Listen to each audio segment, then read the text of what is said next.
In today's episode, Jake doesn't find the right door, Jake doesn't get hit by a car, and Jake doesn't play tic-tac-toe.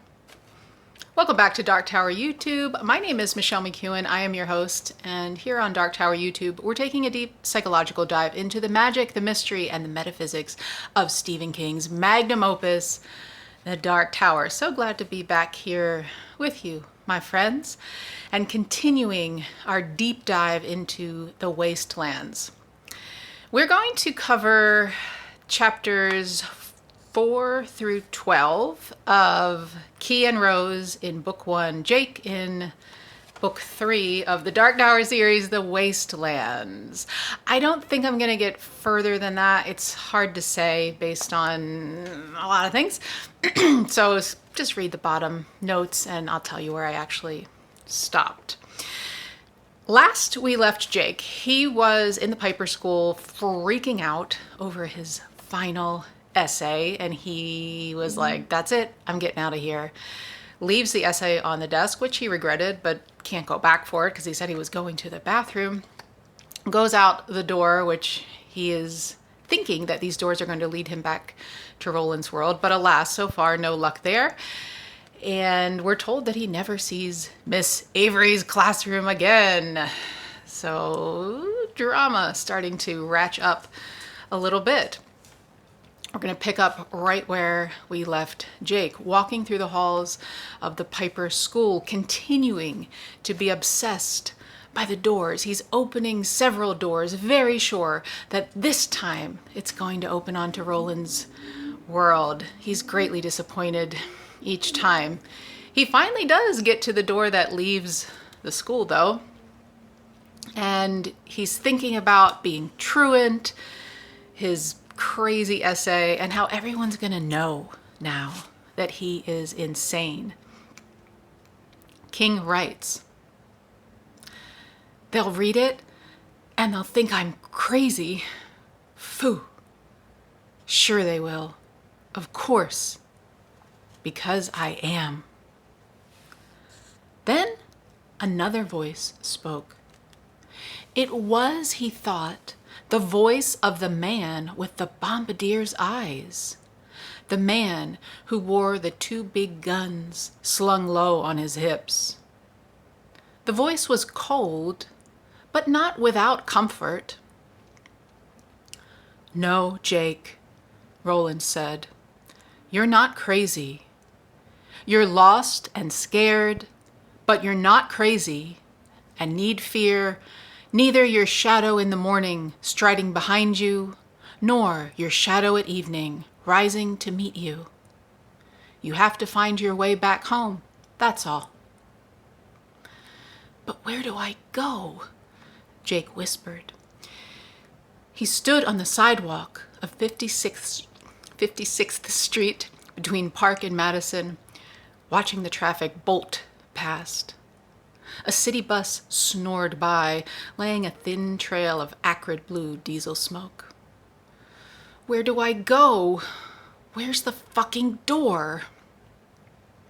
But the voice of the gunslinger had fallen silent.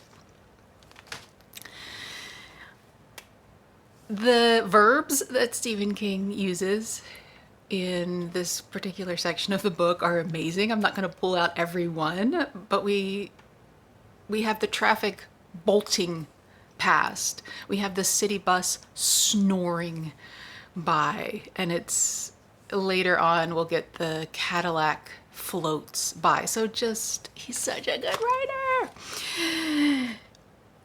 What else here?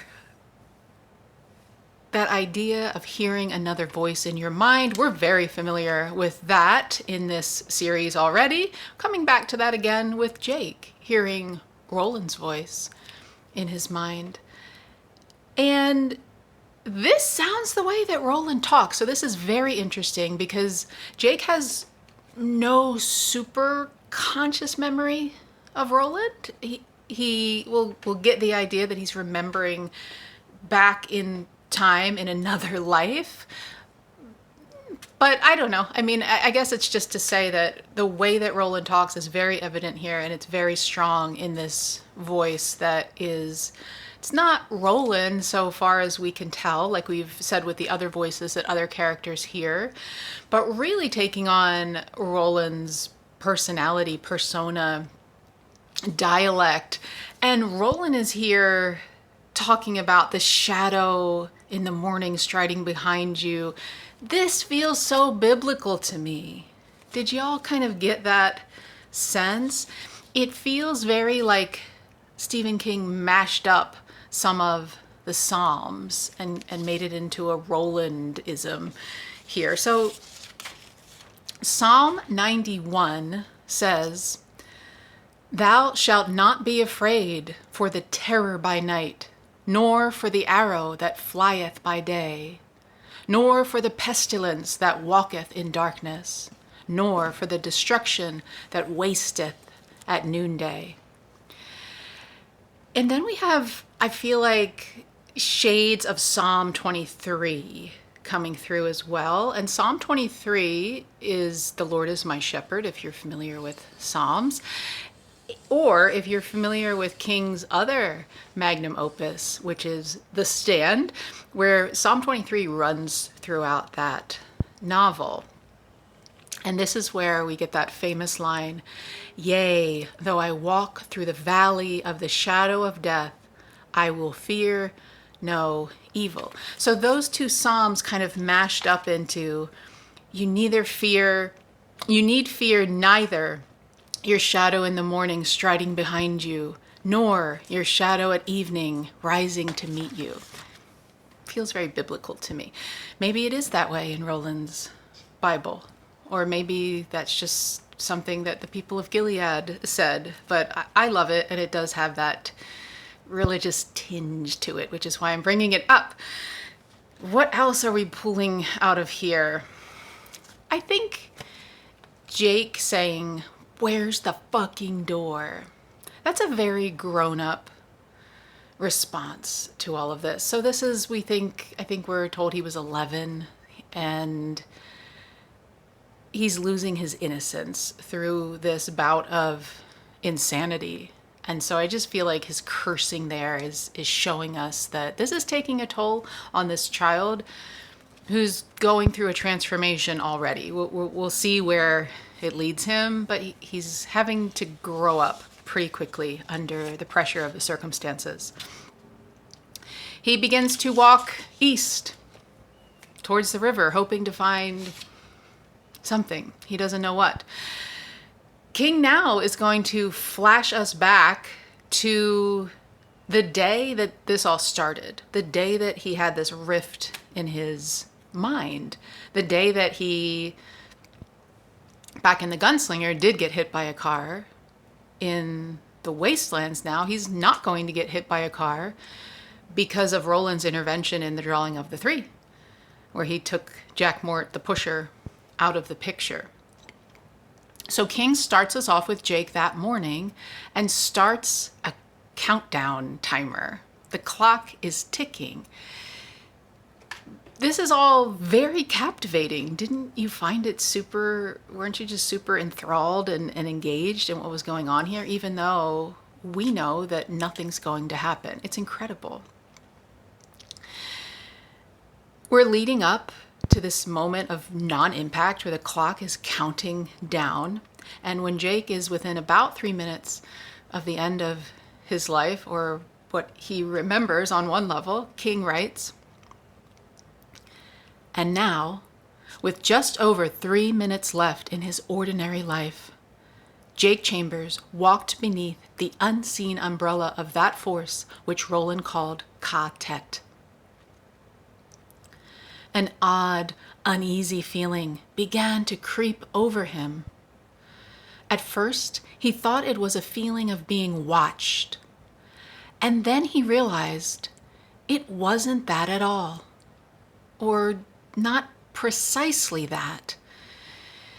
He felt he had been here before, that he was reliving a dream he had mostly forgotten.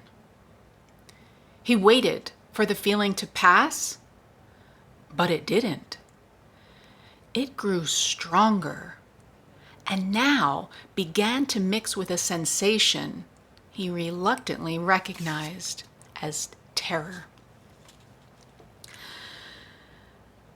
Just as a reminder, Ka-tet, which we learned about earlier in this book, is the place where many lives are joined by fate. And we all love that idea because we do have those people in our lives that we have met under serendipitous, auspicious, weird circumstances.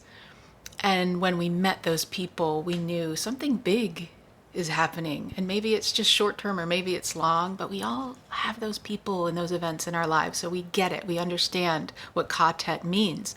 And now Jake is there again. He doesn't have the language for it, but we do. And so we're being told by King that that's what's happening here. Jake starts to recognize the people that are going to watch him die. He knows them. He knows what they're going to say. He knows that when the lady drops the bag, what's going to be inside of it. He knows the scene of his death exactly. He's terrified, rightly. Can you imagine? Put ourselves in Jake's shoes, realizing that you're about to die and you know everything that's going to happen, and then it starts happening. That's fucking terrifying. King writes, behind him, Jake knew the man in the black robe was beginning to move faster, closing the gap, now reaching out with his long hands. Yet he could not look around, as you couldn't look around in dreams and when something awful was gaining on you. Run. And if you can't run, sit down and grab hold of a no parking sign. Don't just let it happen. But he was powerless to stop it from happening. A little later in this segment, 3 seconds. Behind Jake, the man in black was lunging forward. On the young man's boombox, "Love to Love You Baby" ended, and Dr. Love began. 2. The Cadillac changed to the lane nearest Jake's side of the street and charged down on the intersection, its killer grill snarling. 1. Jake's breath stopped in his throat. None. Ugh! Jake cried as the hand struck him firmly in the back, pushing him into the street, pushing him out of his life. Except there were no hands. He reeled forward nevertheless, hands flailing at the air, his mouth a dark O of dismay. The Chicano guy with the boombox reached out, grabbed Jake's arm, and hauled him backward. "Look out, little hero," he said. "That traffic turned you into bratwurst." The Cadillac floated by. Jake caught a glimpse of the fat man in the blue hat peering out through the windshield. And then it was gone. That was when it happened. That was when he split down the middle and became 2 boys. One lay dying in the street. The other stood here on the corner, watching in dumb, stricken amazement as Don't Walk turned to walk again, and people began to cross around him, just as if nothing had happened. As indeed, nothing had. Wow. Such tension and suspense and drama leading up to nothing. But there are a lot of things going on here that make it super interesting. A countdown timer is always going to get our suspense up and have us seeing maybe he is going to get pushed. What's going to happen this time? So we're not entirely sure. We know that he doesn't because we're with him post this accident, but we're still on the edge of our seats waiting to see what's going to happen. The metaphysics here, guys, are just kind of insane because Jake is living in 2 dimensions at the same time here. Plus, he is seeing the future. So he's not just experiencing Jake in New York City who's not going to get hit by a car, and Jake in New York City who is going to get hit by a car, and realizing what's going to happen to him is that future. So the Jake who got hit by a car didn't know he was going to get hit by a car, or at least we were never told that. But this Jake is experiencing both and knowing the future and knowing what everybody's going to do. This child's brain is operating on a super high, super conscious level right now.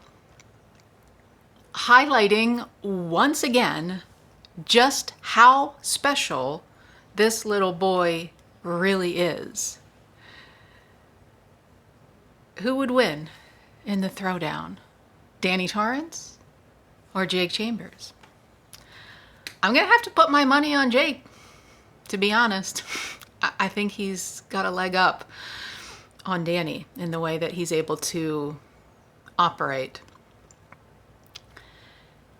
He almost dies anyway, which is adding to the suspense. Again, we know that he doesn't, and yet we're just waiting to see what's gonna go on. But that whole thing, that feels like a Final Destination vibe, doesn't it?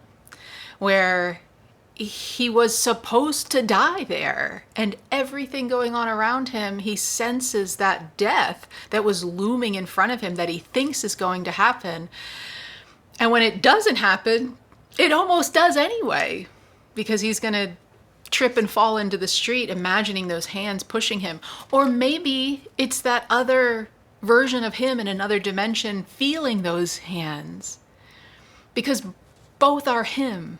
Both are kind of happening at the same time if we're in a multiverse version of the world where everything's happening simultaneously. Super, super cool. And of course, this is where the split happens. Half of his mind starts living in the world where he's dying on the pavement and then wakes up in Roland's world. And then the other part continues to live in New York City where nothing has happened, which is where we're following him now. He goes to school that morning and he tries to convince himself that was weird, but no big deal. It's over. Nothing happened to me. Except he realizes that that's not the case. And King writes, "I'm in a place I don't know," he thought. I mean, I will know it, or would have known it if that Cadillac had hit me. It's the way station. But the part of me that's there doesn't know that yet. That part only knows it's in the desert someplace and there are no people. I've been crying because I'm scared. I'm scared that this might be hell. So here again, we have Jake not only living in the version of himself that was pushed and went to the way station and living as himself who didn't get pushed in New York City, but also remembering the part of himself that went to the way station. So he is reliving it in a play-by-play kind of way, which is it's cool for us because we read this already. We read that version of events. And we're with Jake going, oh yeah, in the way station, and he finds the water pump and the straw and the smells and everything that's going on there. But he's also remembering from a future Jake perspective. Because he's remembering it while living it play by play, while living as himself, he knows what's going to happen next in that other world. which ultimately is leading to his death again. This poor kid. He went through this experience of like, oh my gosh, I'm going to die, terrified, not dying, being like, whew, that was close. And now reliving, remembering this other version of events where he did die, having to know that that's what's coming. So awful. We love Jake and we're feeling for him in these moments. So Jake is continuing on remembering the events in Roland's world. And King writes, by 3 o'clock, when he arrived at Midtown Lanes, he knew he found the pump in the stables and had gotten a drink of water. The water was very cold and tasted strongly of minerals. Soon he would go inside and find a small supply of dried beef in a room which had once been a kitchen. He knew this as clearly and surely as he'd known the pretzel vendor would select a bottle of Yoo-hoo, and that the doll peeking out of the Bloomingdale's bag had blue eyes. It was like being able to remember forward in time. Holy smokes, guys. So again, we're just in awe of the metaphysical shenanigans that are going on here. And it reminds me of the idea of past lives.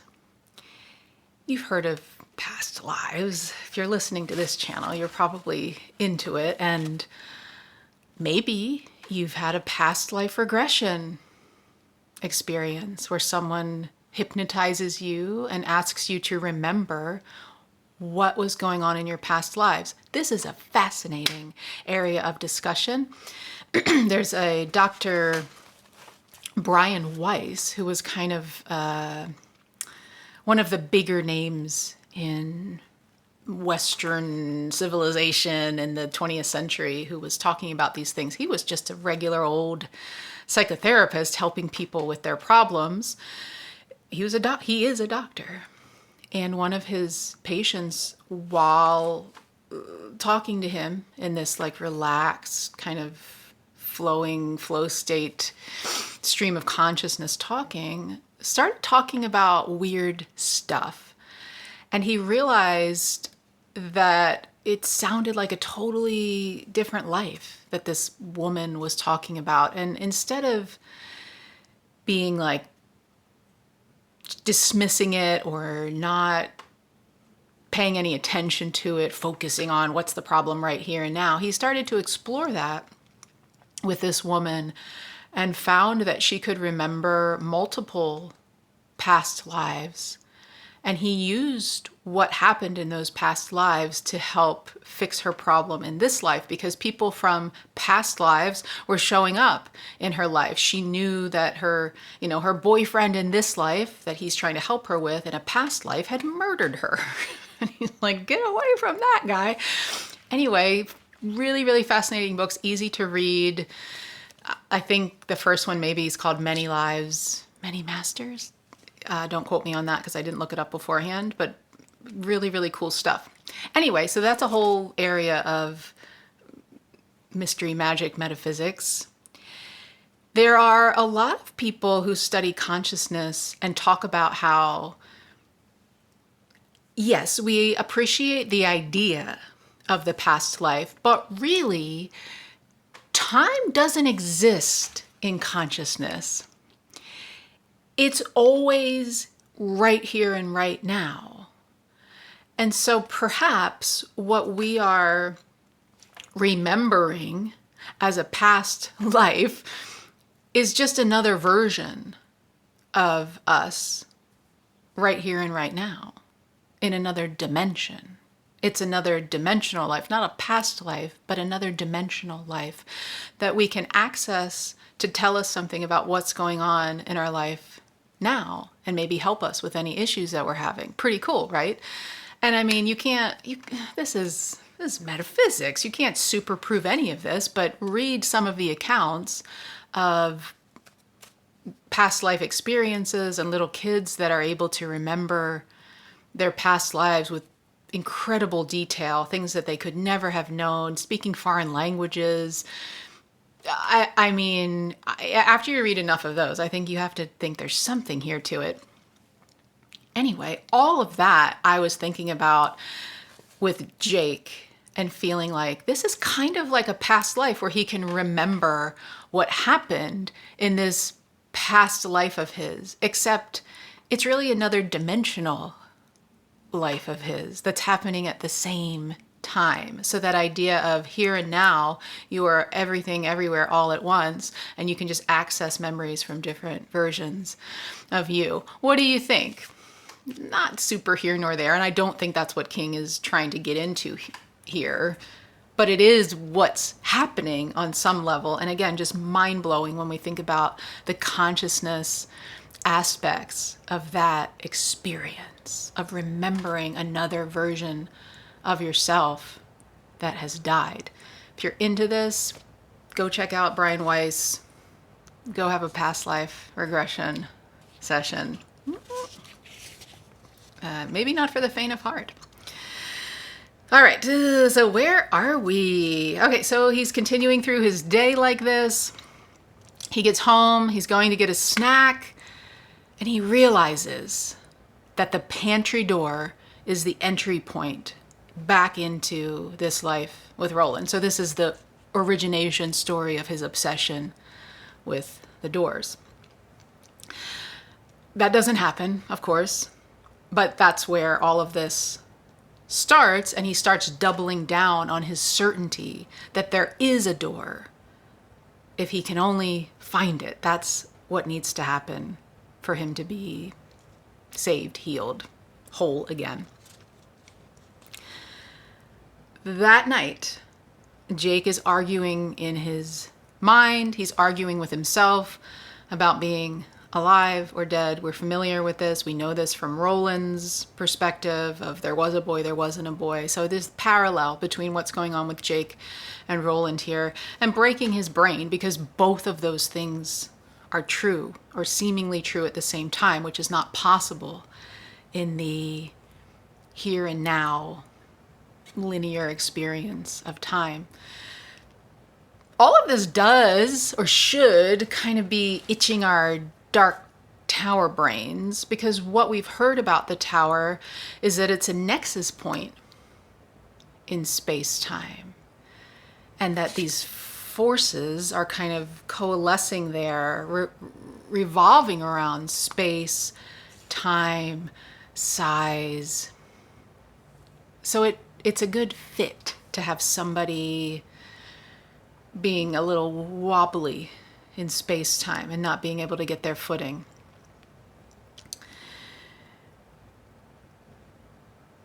Jake is thinking about, this is that night, he's thinking about how the door to the bathroom, that's the door that's going to get him back there and take him to this other world. King writes, the way station would be there, and the rest of him would be there too, huddled under an ancient blanket in the stable, trying to sleep and wondering what in hell had happened. I can tell him, Jake thought excitedly. He threw back the covers, suddenly knowing that the door beside his bookcase no longer led into the bathroom, but to a world that smelled of heat and purple sage and fear in a handful of dust. A world that now lay under the shadowing wing of night. I can tell him, but I won't have to, because I'll be in him. I'll be him. More of this same idea. Really getting into the idea of different versions of Jake in the multiverse. Are there different versions of us in the multiverse? People who talk about manifestation. So that's a metaphysical idea. And there's all kinds of communities who try to teach this. And if you're not familiar, just go onto YouTube and type how to manifest $10 million, and you'll get all kinds of people giving you techniques and tips and what to do to manifest that. One of the multiverse techniques is for me to get in touch with the version of me that exists right here and now who already has $10 million. There's a version of me, if I can imagine it, it exists in the multiverse. It is me. I am that. I am. And if I can get in touch with that person, align with that person, feel who is that person? What do they think? What do they do? How are they existing?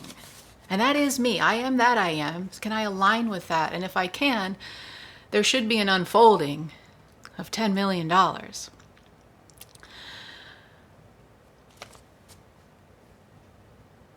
This is very similar to what Jake is talking about here. He's imagining himself in this other world, this other dimension. He knows exactly what that boy is doing and thinking and feeling and experiencing.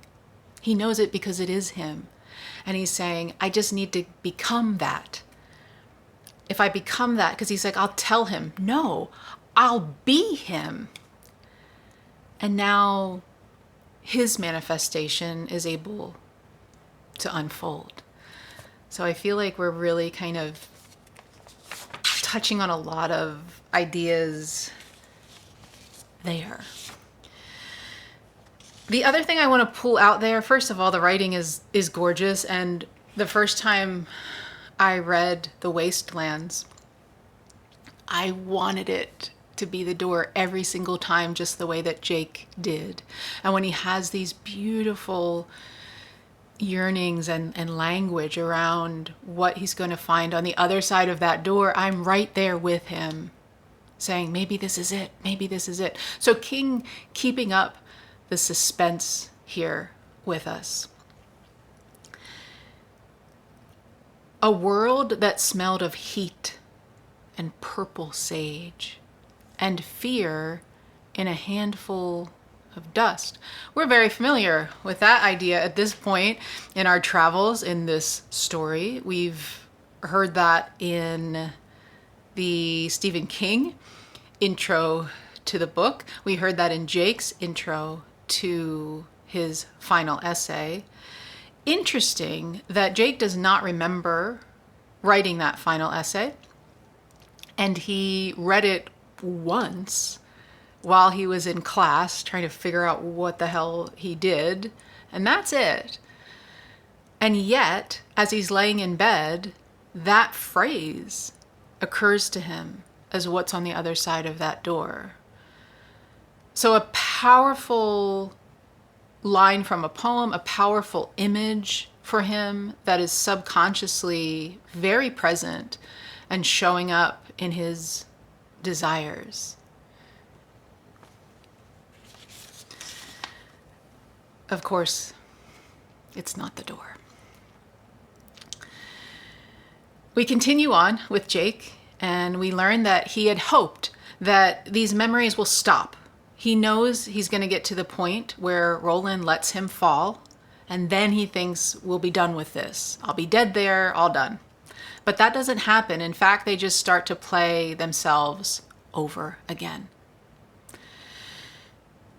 King walks us through this nightmare of an existence for this little boy, and he's bringing us back now to the current situation with Jake giving up, leaving school, going truant. Jake finds himself on the corner of Lexington Avenue and 54th Street with no memory of how he came to be there. We're going to read that in a second, but just again, another part of him is taking over him. It took over him when he wrote the final essay. It's showing up when he's thinking about what's on the other side of that door. And now it's taking over where he's walking. It's leading him. And then he wakes up. How did I get here? His mind was somewhere else. King writes,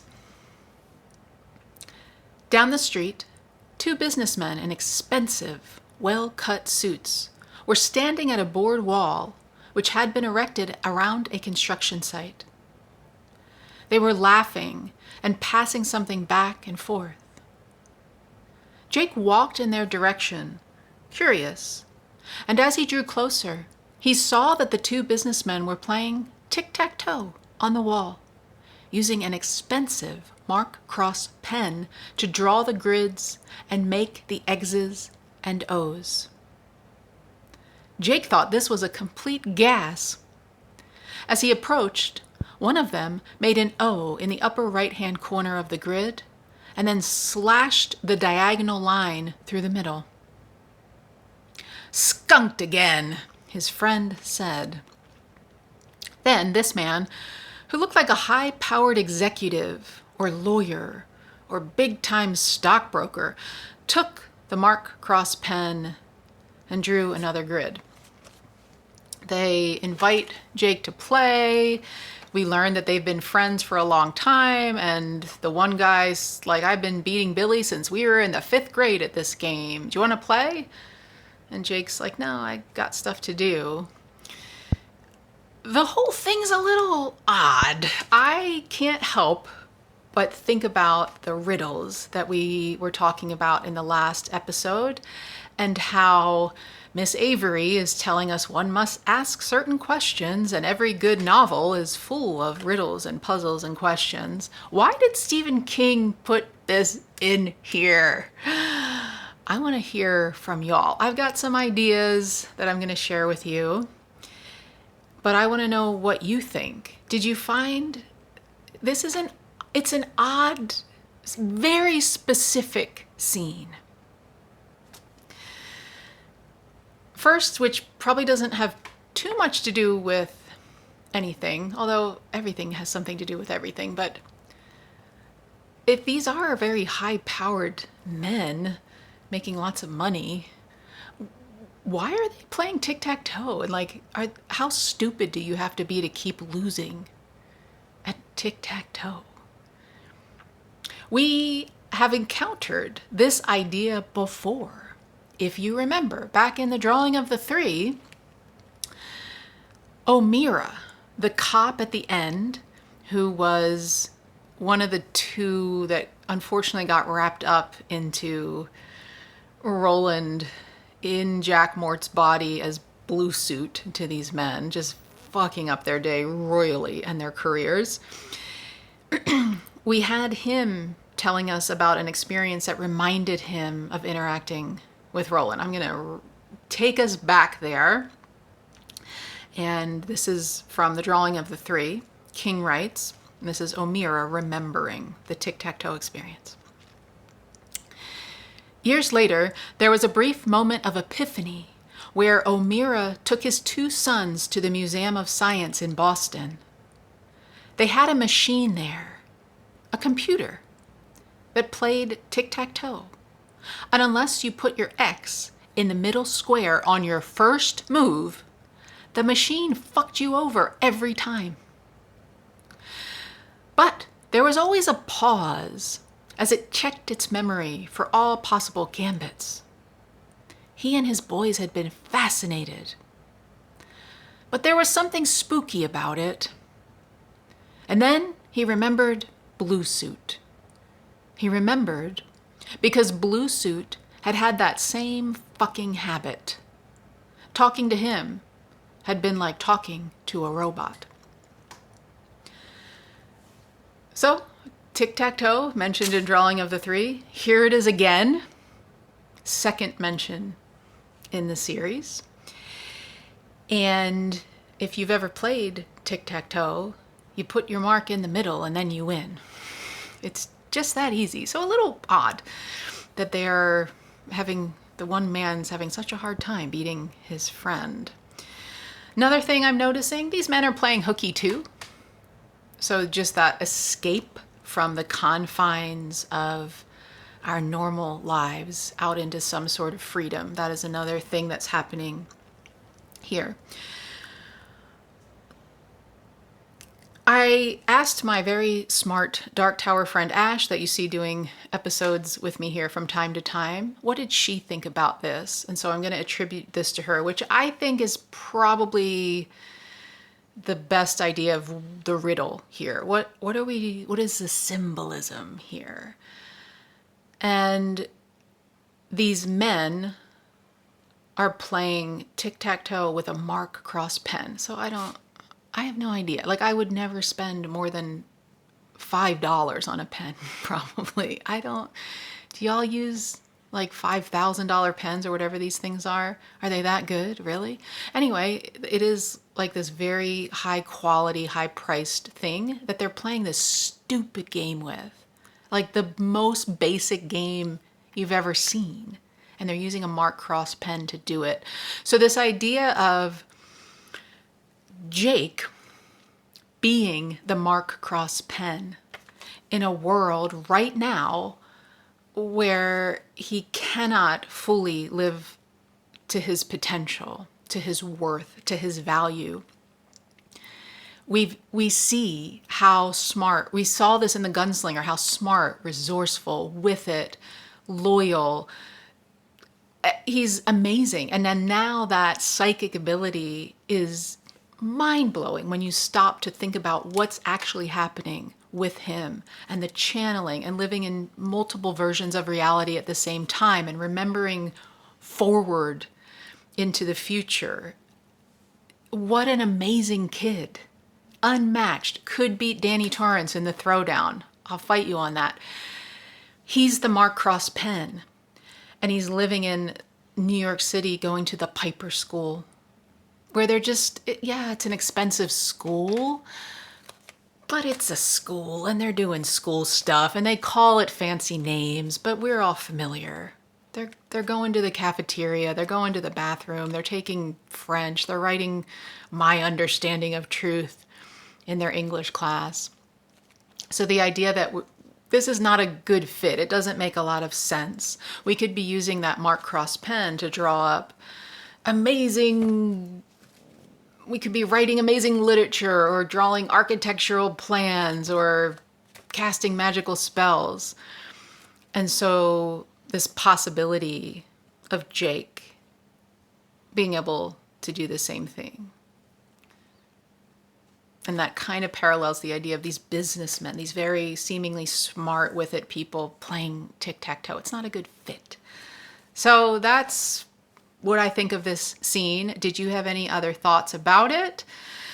Did you think about it at all? I know I didn't on the first read. I probably just thought, oh, that's a little weird, but it's a fun thing. It's a fun little encounter. But on second thought, it's very specific, and we just did hear about those riddles, so I think that's one. Let me know your thoughts there. He thinks that these men playing this game, it's fun, it's funny. They're winking at him about taking off of school and this kind of thing, and he just has this good feeling coming over him as he continues to walk.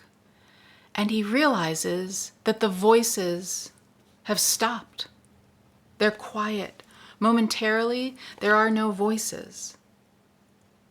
He imagines that the voices are men in a room arguing, and they've stopped because there's a parade over at the window. So they get up and go watch the parade and stop arguing, which is just a really lovely metaphor there.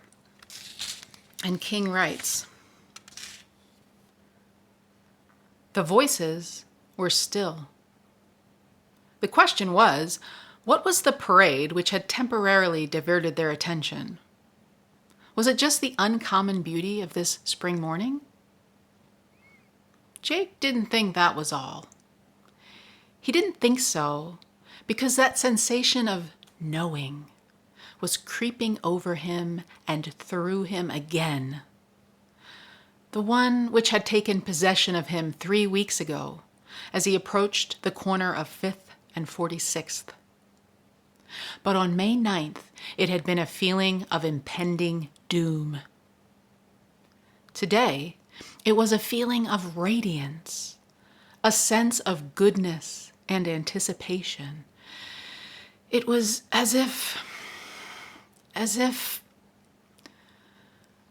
white.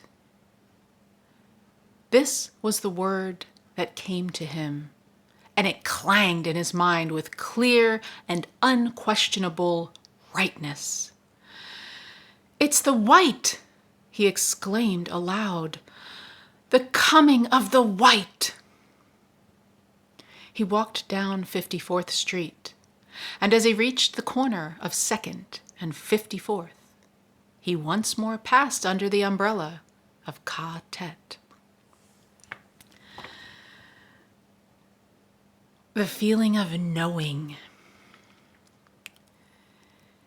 I just want to remind us that Eddie was having this same feeling, and he was calling it déjà vu.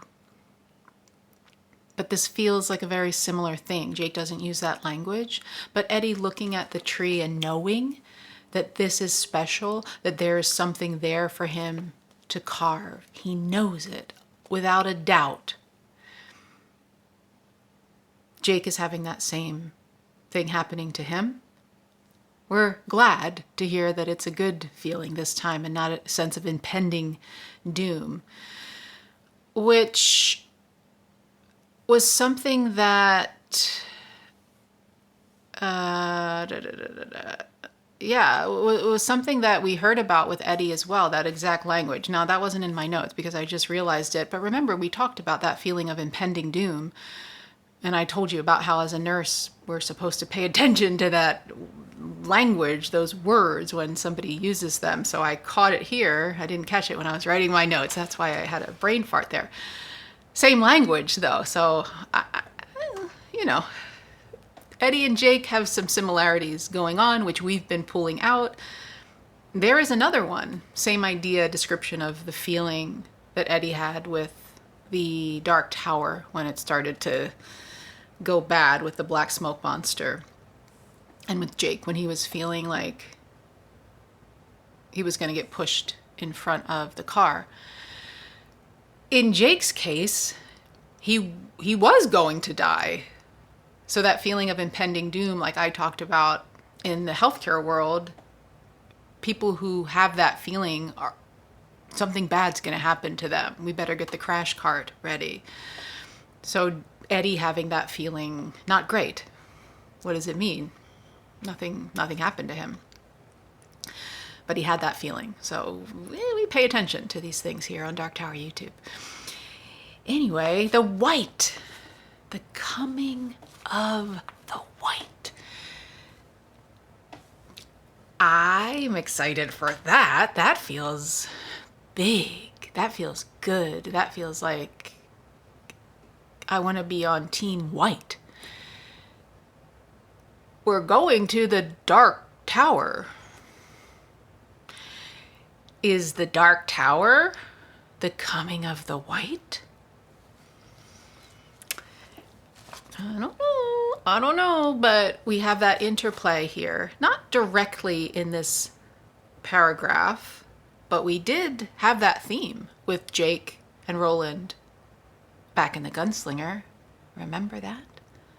Where Jake was this alabaster saint. And, of course, Roland choosing the man in black, the Dark Tower, over this innocent, amazing child. So shades of that popping up here. White, good, pure, innocent, holy, sacred, spiritual, complete, healed, whole, all of those words associated with the coming of the white. We like it. We wonder what that has to do with the Dark Tower. Got a lot of books left to read, so we'll find out. And we'll find out what happens to Jake here. He continues walking. This sense of knowing is growing. Something wonderful. The sense of rightness, King says, of whiteness, growing stronger. He gets to a bookstore. He finds a bookstore called the Manhattan Restaurant of the Mind. A bookstore with a restaurant motif. Super cool. Great idea. Out front there is a chalkboard. From Florida, fresh broiled John D. McDonald. From Mississippi, pan-fried William Faulkner. From California, hard-boiled Raymond Chandler. That's fun. Jake is thinking this is the best bookstore he's ever seen. King writes, the question was, why was he here? Was it luck? Or was it part of that soft, insistent feeling that he was following a trail, a kind of force beam that had been left for him to find? He glanced at the display on a small table to his left and knew the answer. Each chapter, subchapter in this book makes it really impossible not to keep reading. It's a page turner. The Wastelands is a page turner in a way that maybe The Gunslinger isn't for some people. Maybe certain sections of Drawing of the Three. I don't think the beginning or the end of Drawing of the Three are like that, but this book, man, it's really, we're picking up the pace. We are moving and we cannot wait to see what happens next to these characters.